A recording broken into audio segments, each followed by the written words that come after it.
నంద్యాల జిల్లా శ్రీశైలంలో ఆదిశంకరాచార్య విగ్రహ ప్రతిష్ఠ కార్యక్రమాలు ఘనంగా జరుగుతున్నాయి. తొలి రోజు యాగశాల ప్రవేశం చేసి మండపారాధన కళా సంపాదన కార్యక్రమంలో ఈవో శ్రీనివాస్ దంపతులు పాల్గొన్నారు.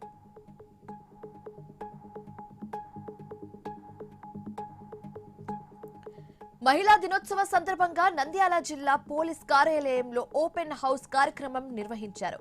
పోలీస్ విభాగంలో ఉండే వివిధ విభాగాలు ఎలా పనిచేస్తాయో విద్యార్థులకు ఏఎస్పీ యుగేందర్ బాబు వివరించారు.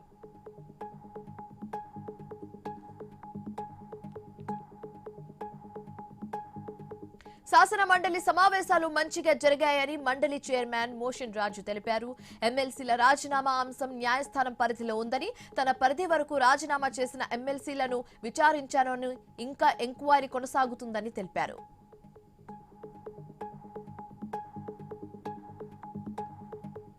గుంటూరు జిల్లా మంగళగిరిలో ఏపీ గ్రామ రెవెన్యూ సహకారుల సంఘం ఆధ్వర్యంలో ధర్నా నిర్వహించారు. రెవెన్యూ శాఖలో ఖాళీగా ఉన్న వీఆర్ఓ, రికార్డ్ అసిస్టెంట్ పోస్టులను వెంటనే వీఆర్ఏల చేత వన్ టైం సెటిల్మెంట్ ద్వారా భర్తీ చేయాలని డిమాండ్ చేశారు.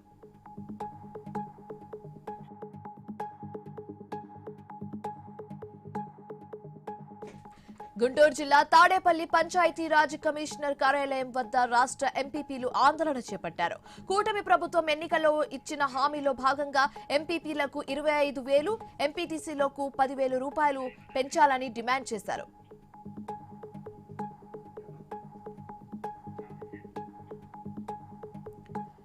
అరకు కాఫీకి అంతర్జాతీయ స్థాయి గుర్తింపు తీసుకురావడానికి సీఎం చంద్రబాబు నాయుడు కృషి చేస్తున్నారని కర్నూలు ఎంపీ బస్తిపాటి నాగరాజు అన్నారు. కర్నూలు నగరంలో నూతనంగా ఏర్పాటు చేసిన అరకు కాఫీ షాప్ ను ఎంపీ ప్రారంభించారు.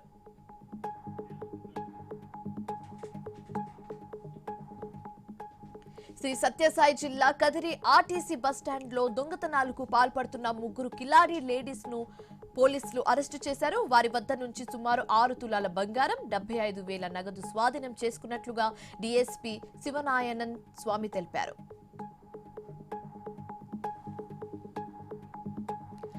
గుంటూరు జిల్లా కొత్తపేట కోర్టు ప్రాంగణం వద్ద పెట్రోల్ పోసుకొని మహిళ ఆత్మహత్య యత్నం చేయడం కలకలం రేపింది.